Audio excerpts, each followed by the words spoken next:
In this video, I'm going to show you how to rotate a drawing in a layout viewport using the UCS command in AutoCAD. Start by switching to your Layout tab and selecting the viewport you want to adjust. Type UCS in the command line and define a new user coordinate system that aligns with the angle of your drawing. Once the UCS is aligned correctly, type Plan and press Enter. When prompted, choose the current option to align the viewport view with the new UCS orientation.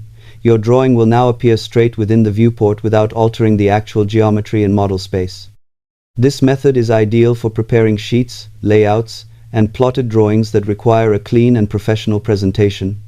Using UCS and Plan together provides a quick way to correct rotated views while maintaining accurate drawing coordinates.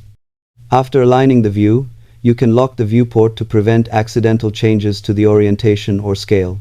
Thanks for watching, and happy drafting